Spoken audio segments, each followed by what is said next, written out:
혼과 영은 어떤 일을 하는가, 이런 제목으로 여러분들과 말씀을 나누도록 하겠습니다. 여러분 강의 보시면요, 자, 제가 읽어볼게요. 하나님께서 천지를 만드실 때 세 종류의 생명체를 만드셨다. 첫째, 몸의 완전체인 식물을 만드셨다. 식물은 의식이 없다. 그래서 잘라도 되고 불에 태워도 잔인한 것이 아니다. 자, 둘째, 동물을 만드셨다. 동물은 몸 플러스 혼의 완전체이다. 그래서 기쁨, 슬픔, 두려움 등의 감정이 있고 자각하며 서열이 있다는 것을 인지합니다.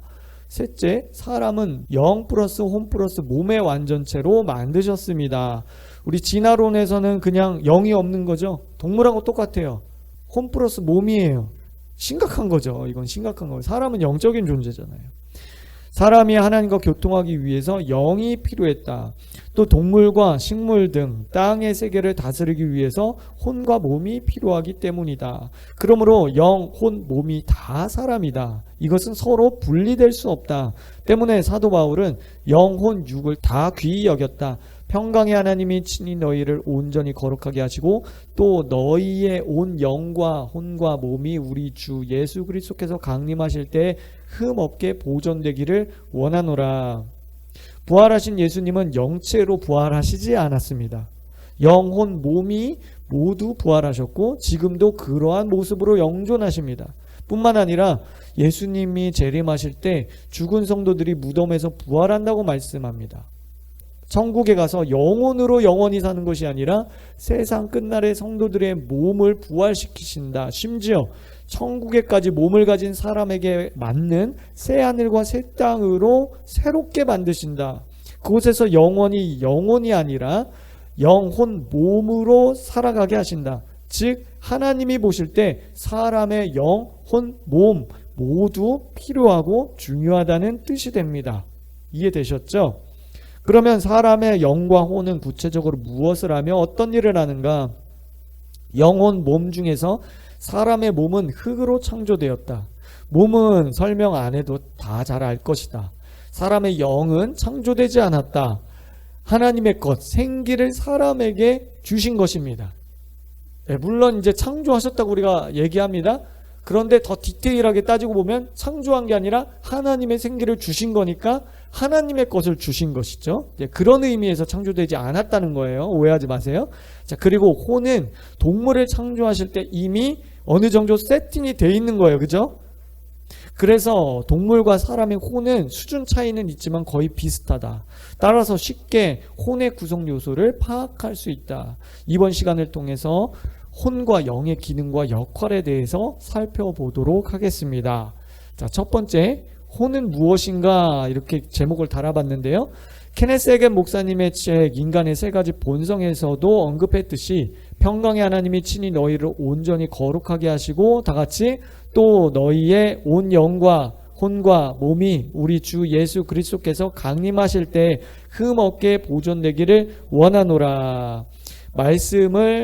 이 말씀을 다른 번역본으로 보면 너희의 온 영과 혼과 몸이 우리 주 예수 그리스도께서 강림하실 때의 전체, entire, 전체가 흠없게 보존되기를 기도하노라 라고 번역되어 있다.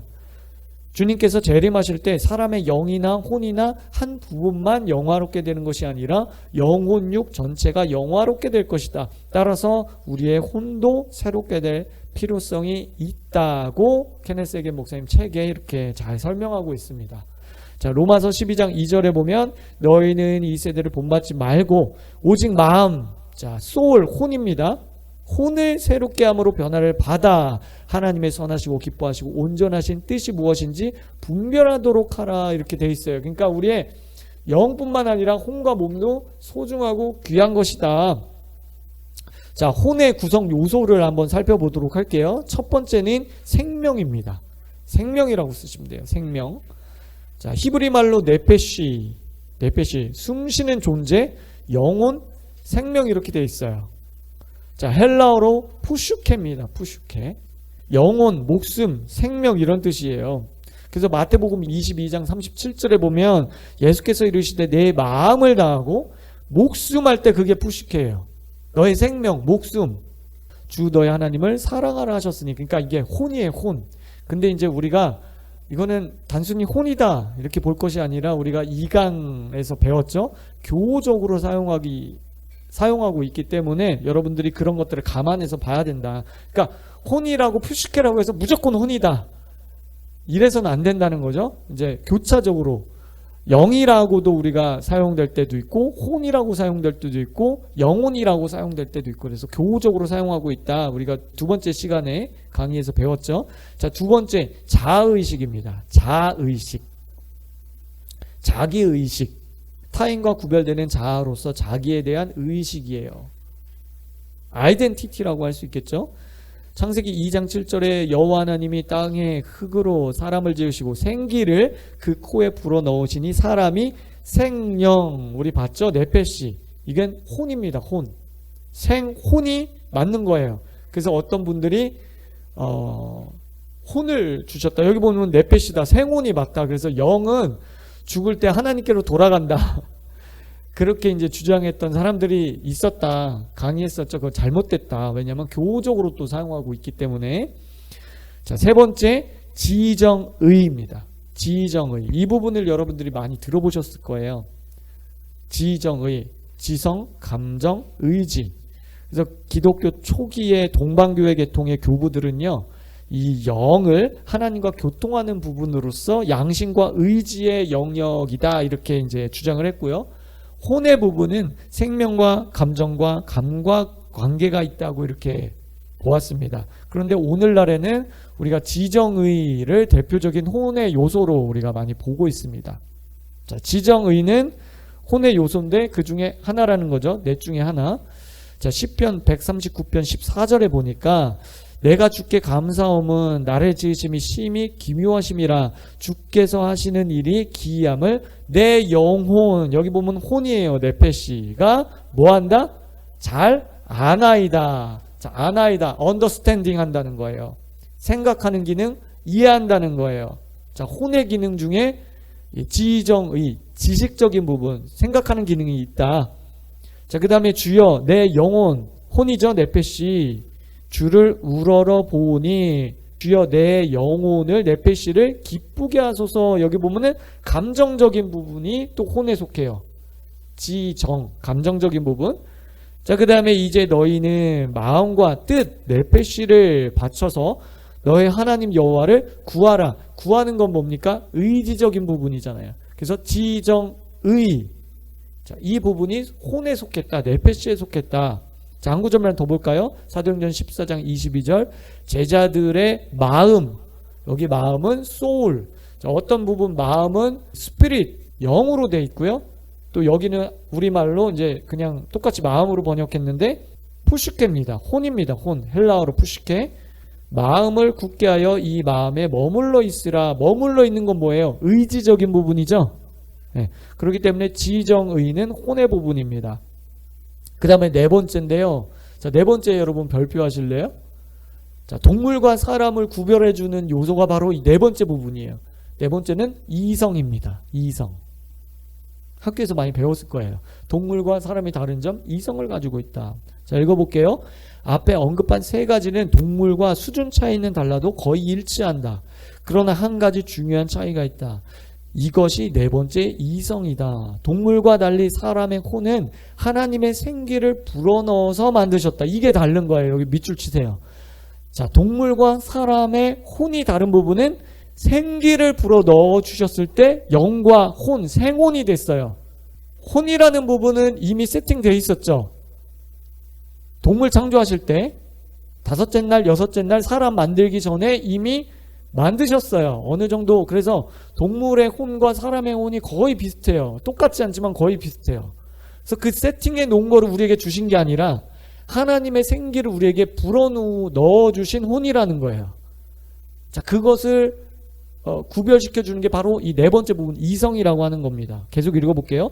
물론 하나님께서 생기를 불어넣으신 가장 중요한 목적은 영을 만드시는 것이다. 그런데 2강에서 생령이 된지라, 생혼이 된지라의 말씀을 살펴봤듯이 사람의 혼도 생기를 불어넣은 결과로 생겨났다. 이것이 동물의 혼과 결정적인 차이를 만드는 것인데 바로 이성이다. 어거스틴은 이런 차이점 때문에 동물에게는 혼이 없다고 주장을 했습니다. 그러나 이것은 잘못 이해한 거예요. 어거스틴이 잘못 이해한 거예요. 그러니까 대단한 신학자고 철학자지만 100년에 한 번 나올까 말까 그런 신학자지만 이 부분에 있어서는 어거스틴이 틀렸어요. 다른 게 아니고 틀렸어요. 그러니까 영과 혼을 혼동한 거예요. 하나님께서 생기를 불어넣어 주셨을 때 영을 불어넣으셨다. 그러니까 혼적인 것도 불어넣으셨지만 궁극적으로 영을 불어넣으신 것을 거기 생혼이라고 되어 있기 때문에 어거스틴이 그래서 동물에게는 몸과 영이 있다. 이렇게 주장을 합니다. 근데 그건 잘못됐어요. 동물은 몸과 혼으로 되어 있습니다. 자, 베드로서 2장 12절. 그러나 이 사람들은 본래 잡혀 죽기 위하여 난 이성 없는 짐승과 같아서 그랬어요. 자, 이 이성은 혼적인 부분인데 동물에게는 이성이 존재하지 않는 혼을 가지고 있다. 여러분 그렇게 정리하시면 되겠어요. 자, 유다서 1장 10절에도 자, 이 사람들은 무엇이든지 그 알지 못하는 것을 비방하는도다. 또 그들은 이성 없는 짐승과 같다라는 거예요. 성경이 그것을 이제 말씀해 주고 있습니다. 자, 계속 읽어볼게요. 동물은 자의식이 있고 지정의가 있어도 본능에 따라 살아간다. 그러나 사람의 혼에는 이성이 있다. 이성으로 본능을 통제하고 살아간다. 그래서 사회생활도 하고 문화를 발전시키고 예술 활동도 한다. 이성은 지정의 중에서 생각, 지식과 깊은 관련이 있지만 단지 지각하고 생각하는 기능 이상입니다. 왜냐하면 이것이 동물이 가진 수준의 지식이 아니기 때문에 그래요. 여러분 아무리 똑똑한 동물도요, 뭐 까마귀라든지 돌고래 이런 뭐 IQ가 높은 동물도요, 이성이라는 부분이 없기 때문에 윤리, 도덕, 규범 이런 걸 만들어내지 못해요. 문화를 창출한다든지 예술 활동을 한다든지 그렇지 못합니다. 왜냐하면 이성이 없기 때문에. 이게 인간의 혼과 동물의 혼이 구별되는 명확한 경계선이라는 것이죠. 자, 우리가 이제 지식적이고 이성적인 것이 교회 안에 들어올 때가 있어요. 교회는 영적인 공간입니다. 하나님과 만나기 위해서 이 영으로 하나님과 교통하는 것이죠. 물론 그 영 안에 우리가 영 따로 혼 따로 몸 따로 이것을 분리할 수 없죠. 신학적으로 그것을 이제 좀 분리해 놓고 있지만 사실은 그 모든 것의 완전체이기 때문에 우리가 분리할 수는 없습니다. 그러나 우리 영적인 하나님과의 교통을 위해서 우리의 영이 하나님께 반응하고 그리고 혼이 그것을 돕고 몸으로 또 모이기에 힘쓰라. 몸을 거룩한 산 제물로 드려라. 그렇죠? 우리의 몸도 하나님 앞에 드려져야 합니다. 우리의 몸이 거룩한 하나님의 성전이기 때문에. 자, 그런데 이제 교회에 이런 육신적인 거, 또 이제 혼을 만족해 하는 거, 이런 것들이 교회 안에 들어와서는 안 된다는 것이죠. 여러분 이게 굉장히 교묘해요. 그래서 세상에 좋아 보이는 거 뭐가 있을까요? 뭐 다수결의 원칙? 여러분 다수결이 항상 하나님을 기쁘게 하는 게 아니잖아요. 다수결이 하나님이 다 원하시는 게 아니잖아요. 그렇죠? 이스라엘 백성들이 우리는 못 갑니다. 메뚜기의 자화상을 가지고 우리 가나안 땅 못 들어가요. 투표했으면 다수결했으면 못 들어갔어요. 하나님의 뜻은 다수결이 좋은 거지만 여러분 교회 안에 그게 세팅될 수는 없는 것 같아요. 그 다음에 민주주의 이런 것도 너무 좋은 거죠. 그러나 그것이 교회 안에 그냥 우리 민주적으로 합시다. 뭐 어떤 거 결정할 때 민주적, 또 뭐 실리적인 거, 이게 우리 교회에 이익이 되냐, 우리 교회에 돈이 되냐, 그거 가지고 우리가 교회가 세상처럼 세상 기업에서 하는 것처럼 하면 안 된다는 것이죠. 그러니까 우리가 자꾸 세상의 어떤 좋은 것을 교회 안에 가지고 들어오려고 하는 그런 어떤 마음들이 있는 것 같아요. 목회자든 성도든. 그래서 이게 굉장히 교묘하기 때문에 여러분들 이거 조심해야 되고요. 그래서 과학적 근거나 민주적인 절차나 실리적이고 도덕적으로 보이는 거, 이거 정말 윤리적으로 보이는 거, 우리 아까 영상에서 봤듯이 코로나 기간 동안에 교회가 사회와 협조해서 교회분 예배 받는 거, 이게 굉장히 실리적으로 보이고 윤리적으로 보이고 도덕적으로 보이고 사랑이 넘쳐나는 것처럼 보이잖아요. 보이는 부분도 있어요. 그걸 부정하는 건 아니지만 우리가 다시 한번 생각해 봐야 되는 것이죠. 정말 하나님 기뻐하시는 것인지. 자, 두 번째입니다. 우리 영은 무엇인가 넘어가겠습니다. A. 영의 구성 요소를 배우기 전에 영이 얼마나 중요한 것을 살펴보겠습니다. 스가랴서 12장 1절에 보면 다 같이 이스라엘에 관한 여호와의 경고의 말씀이라. 여호와 곧 하늘을 펴시며 땅에 터를 세우시며 사람 안에 심령을 지으시니가 이르시되. 여기 보면은 중요한 글씨를 제가 색깔 글씨로 바꿔놨어요. 하늘, 땅, 심령. 심령할 때 여기는 루아흐, 영입니다. 스피릿. 자, 하나님께서 천지 창조하실 때 여러분 하늘이 중요하죠? 중요하지 않을 수 있나요? 여러분 지구와 다른 행성과 다른 게 뭡니까? 대기권이 있기 때문에 생명체가 존재할 수 있는 거예요. 하늘과 바다 중요합니다. 그리고 땅이 중요합니다. 땅이 없으면 우리가 살아갈 수 없는 거죠. 땅이 중요해. 그리고 우리가 땅의 계시를 통해서 땅은 곧 예수 그리스도다. 우리가 랜드워크 할 때 우리 배웠잖아요. 땅이 중요해요. 그리고 심령이 중요합니다. 그러니까 하나님이 만드신 이 창조 세계는 하늘과 땅만큼 사람의 영이 중요하다는 것을 말씀해주고 있는 거예요. 마태복음 5장 34절 35절에 보면 예수님이 이렇게 말씀하세요. 나는 너에게 이르노니 도무지 맹세하지 말지니 하늘로도 하지 말라 이는 하나님의 보좌임이요 땅으로도 하지 말라 이는 하나님의 발등상이다. 그러니까 하늘과 땅이 그만큼 하나님께 중요한 것이다. 이사야서 66장 1절 2절 보니까요. 여호와께서 이와 같이 말씀하시되 하늘은 나의 보좌요 땅은 나의 발판이니. 예수님 말씀하신 거랑 똑같죠?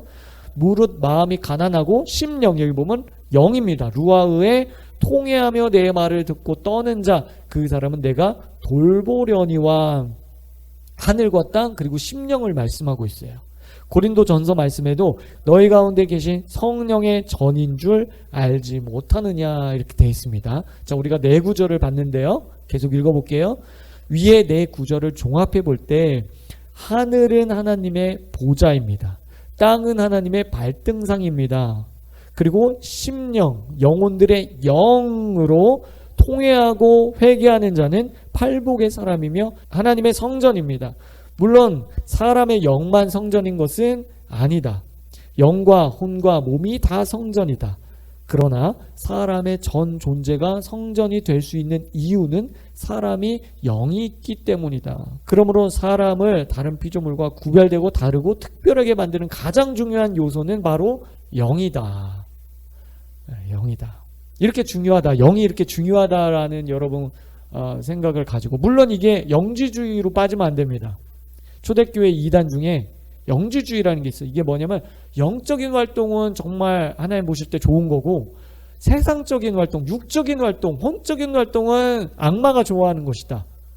여러분, 그래서 이런 신앙의 세계관을 가지고 있는 분들은요, 가정 안 돌봐요. 남편 안 돌봐요. 자녀들 안 돌봐요. 그냥 교회 가서 살아요. 기도원 가서 살아요.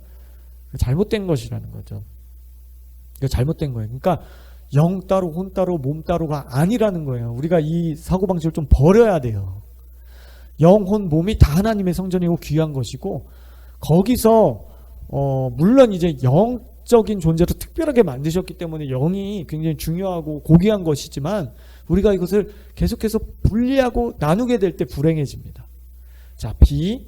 이토록 중요한 영은 구체적으로 어떤 것일까? 우리가 읽고 있는 케네스 해겐 목사님 책에는요, 양심을 곧 영이라고 그렇게 말씀하고 계십니다. 근데요, 제가 생각할 때는 부분적으로 맞는 거예요. 네, 케네스 해겐 목사님이 더 이걸 깊이 책을 이제 신학적으로 파고 들어가지 않았기 때문에, 그런 책이 아니기 때문에 목사님께서 이렇게 쓰신 것 같은데, 양심이 곧 영이라고 목사님 책에 나와 있는데 이것은 한 부분만을 다룬 거라고 생각을 합니다. 왜냐하면 영에 양심의 기능이 있지만 양심이 곧 영은 아니기 때문에 그래요. 여러분 이해되시죠? 그래서 영은 양심을 포함해서 세 가지로 정리할 수가 있을 것 같습니다. 자, 첫 번째는 1번 양심이에요. 양심이라고 쓰시면 돼요. 이건 부분적인 것이지 양심이 영의 전체는 아닙니다. 영이 곧 양심은 아닙니다. 부분적인 것이죠. 자, 시편 34편 18절에 여호와는 마음이 상한 자를 가까이 하시고 충심, 루아흐, 영으로 통회하는 자를 구원하신다 이렇게 되어 있는데, 여러분 영의 양심의 찔림을 받아야 충심으로 회개할 수 있습니다. 여러분, 우리가 어떤 기계적으로 혼의 어떤 중점이 돼가지고 막 기계적으로 회개할 수 있어요. 그죠?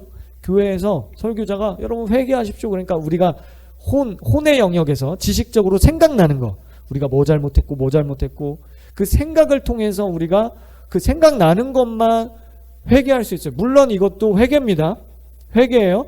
그러나 거기까지 더 깊은 회개로 나아가지 못하죠. 여러분 경험해봐서 알잖아요. 기계적인 회개밖에 안 되잖아요, 사실. 근데 여러분, 우리 심령에 정말 하나님의 터치가 있으면요, 전에 이게 죄인지 몰랐어. 근데 그 작은 게 죄로 막 내가 지옥 갈 죄로 느껴질 때가 있잖아요. 심령에까지, 그 충심에까지 온 회개라는 거예요. 그러니까 영의 요소예요. 어떤 양심에 찔림 받는 것, 양심에, 그러니까 혼의 찔림 단계를 넘어서 우리 영의 깊은 곳까지, 심령까지 양심에 찔리는 것, 그것이 회개, 그것을 회개를 통해서 구원하신다. 마음에 찔림이 있는데 어찌할꼬, 그러니까 베드로가 회개하여 구원에 이르라 그랬잖아요. 회개. 그러니까 회개와 구원을 말씀하고 있다는 거죠. 그래서 우리 영에 진정한 회개가 일어날 할 때 구원의 서정에 참여하게 된다. 자, 로마서 2장 9절. 악을 행하는 각 사람의 영 루아흐에는 환난과 공고가 있으리니 먼저 유대인에게요 그리고 헬라인에게며. 여기도 영이 환난과 공고를 느끼는 것은 양심 때문에 그래요. 영의 양심 때문에 그래요. 그렇죠? 그래서 이 양심은 영의 부분이라는 거예요. 한 부분이라는 거예요. 자, 두 번째는 직관입니다. 직관. 자, 직관도 영에 속한 것이에요. 자, 직관이라고 하는 거는 뭐냐면, 직관은 영의 사람이 느끼는 촉입니다. 한마디로 촉. 여러분, 우리가 혼적으로 촉이 있죠? 그죠? 눈치라고도 말하고 또 촉이라고 말하고, 또 여성분들이 촉이 있잖아요. 자기 남자에 대한 촉이 있잖아요. 눈빛만 봐도 그 마음을 안다고 하잖아요. 여러분, 이거는 혼적인 거예요. 영적인 게 아니라. 그래서 우리가 신앙생활을 할 때 여기에 또 속는 부분들이 있어요. 자기의 어떤 민감한 혼의 촉을 가지고 이게 영의 민감함이라고 착각할 때가 있단 말이죠. 그거를 잘 구분해야 돼요. 그래서 나는 뭐 어떤 꿈을 잘 꾸고, 나는 뭐 어떤 뭐가 잘 오고, 이게 그럴 수도 있지만, 영적인 걸 수도 있지만 혼적인 부분이라고 한다면 이거를 잘 구분할 줄 알아야 돼요. 자, 이 직관이라는 것을 좀 다르게 말하면 내적 증거라고 할 수 있습니다. 자, 고린도전서 14장 29절부터 31절까지 대언하는 자는 둘이나 셋이나 말하고 다른 이들은 분별할 것이며 만일 곁에 앉아있는 다른 이에게 계시, 여기 보면 계시가 직관입니다. 계시가 있으면 먼저 하던 자는 잠잠할지니라. 너희는 다 모든 사람에게 배우게 하고 모든 사람으로 권면을 받게 하기 위하여 하나씩 대언할 수 있느니라. 위 구절에서 대언하는 자는 자신의 생각을 말하는 것이 아니라 성령님으로부터 온 계시, 직관을 예언한다. 그러면 예언을 위한 계시는 어디로 임할까? 다음 구절을 보도록 하겠습니다. 고린도전서 14장 32절 다 같이 시작. 예언하는 자들의 영은 예언하는 자들에게 제재를 받나니. 자, 여기 보면은 영이에요. 예언하는 자들의 영을 콕 집어서 얘기했어요. 영, 혼, 몸 중에 영. 그러니까 이 직관, 계시적인 부분은 어디로부터 오는 거예요? 영에 오는 거예요. 영에.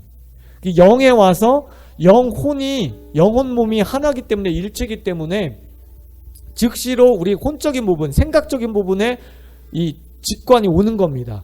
어떤 느낌이나 심상이나 그림이나 하나님 말씀이나 어떤 단어나 환상이나, 오픈 환상이나 닫힌 환상이나 여러 가지를 통해서 우리 혼이 그것들을 딱 캐치하는 거죠. 이해되셨죠? 언더스탠딩 하는 거죠. 그러니까 하나님의 계시, 예언적인 것은 영이 받아들이고 거의 동시에 혼이 그것을 처리합니다. 혼이 언더스탠딩 하는 거예요. 그러니까 우리가 방언 통역도요, 어떤 분이 그렇게 이제 좀 비판을 하더라고요. 우리가 방언을 랄랄라 하면, 랄랄라가 통역할 때 하나님이면 다시 또 랄랄라 하면 또 하나님 이렇게 돼야 되는데, 뭐 하나님 저를 사랑해 주셔서 감사합니다. 통역이 왜 이렇게 나오냐는 거야. 그러니까 랄랄라가 하나님이면 뒤에 랄랄라도 하나님이 돼야 되는데 왜 다른 단어가 되냐 이거야. 아이고야. 그건 영의 말인 거예요. 영의 말. 우리 인간의 언어로 보면 랄랄라 하나님이면 뒤에 랄랄라도 하나님. 그러니까 그렇기 때문에 방언 통역 그런 거 잘못됐다. 그런 거 쫓아가지 말아라. 어떤 분이 그렇게 얘기를 하던데 단어 하나하나를 해석하는 게 아니라 우리가 지저스 하면은 예수님, 그렇죠. 뭐 테이블 하면 식탁, 이렇게 번역을 하는 게 아니라 언더스탠딩 하는 거예요. 이해를 하는 거예요. 그래서 랄랄랄랄랄라 해도 그게 통역이 될 때는 다른 말로 나올 수가 있는 것이죠. 이해되셨죠, 여러분? 그래서 우리가 통역은 성령 안에서 할 때 통역의 은사가 있습니다. 자, 세 번째, 영교입니다. 영교는 하나님을 알고 예배하고 교제하는 기능이다. 우리는 영으로 예배하고 영으로 하나님과 교제한다. 요한복음 4장 23절 아버지께 참되게 예배하는 자는 영, 푸뉴마, 영과 진리로 예배할 때가 오나니 곧 이때라.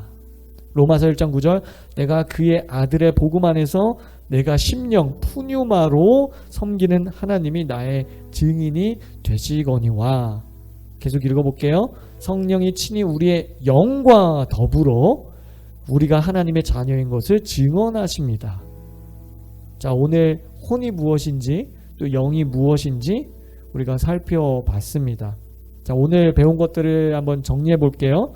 자, 혼에는 네 가지. 첫 번째 생명, 두 번째 자의식, 세 번째 지정의, 그리고 이성, 동물과 가장 크게 구분되는 것이라고 했습니다. 이 네 가지 기능이 있다. 자, 여기에 추가로 한 가지를 더 우리가 넣자면 양심을 포함할 수 있습니다. 왜냐하면 불신자들은 영이 죽어 있죠. 그러나 그들에게도 어느 정도 양심이 있어요. 이것은 혼의 양심입니다. 저는 그렇게 정리를 했어요. 그래서 그러니까 영의 양심이라는 거는 이거는 제 생각이에요. 제가 정리한 거예요. 하나님의 말씀에 기준돼서 거기서 찔림받는 양심을 말한다. 세상 사람들이 볼 때는 뭐 그 정도는 죄가 아니야. 양심적으로도 아무런 가책을 느끼지 않아요. 그런데 우리가 하나님의 말씀에 의하면 이거는 잘못이지 라고 하는 부분들이 있죠. 그런 것들이 혼의 양심과 영의 양심을 구별짓는 것이 아닐까, 저는 그렇게 좀 정리를 했어요. 자, 그리고 영에는 세 가지. 첫 번째 양심, 직관, 영교, 이 세 가지 기능이 있다라고 말씀을 드렸습니다. 물론 더 있을 수도 있어요. 우리가 성경적인 것이라면 그것들을 받아들일 수 있어야 합니다. 겸손하게. 그런데 아무리 매력적인 이론이라도 그것이 성경적이지가 않다면 우리는 교정해야 되고 버려야 됩니다. 자, 양심, 직관, 영교, 이 세 가지 봤습니다. 자, 우리 이 시간 기도하기 원합니다. 성령님, 내 마음을 살피사 내 영 가운데, 내 양심 가운데 하나님 깨끗한 마음을 주시옵소서. 하나님 바른 양심이 될 수 있도록 인도하여 주옵소서. 하나님이 기뻐하시는 양심, 우리의 양심을 키워나갈 수 있게 하여 주시고 깨끗하고 바른 하나님 양심을 갖게 하여 주시옵소서. 하나님 앞에서 깨끗하고 바른 동기를 갖게 하여 주시옵소서. 우리 한번 기도하기를 원합니다. 하나님 감사합니다. 하나님 채워주시옵소서.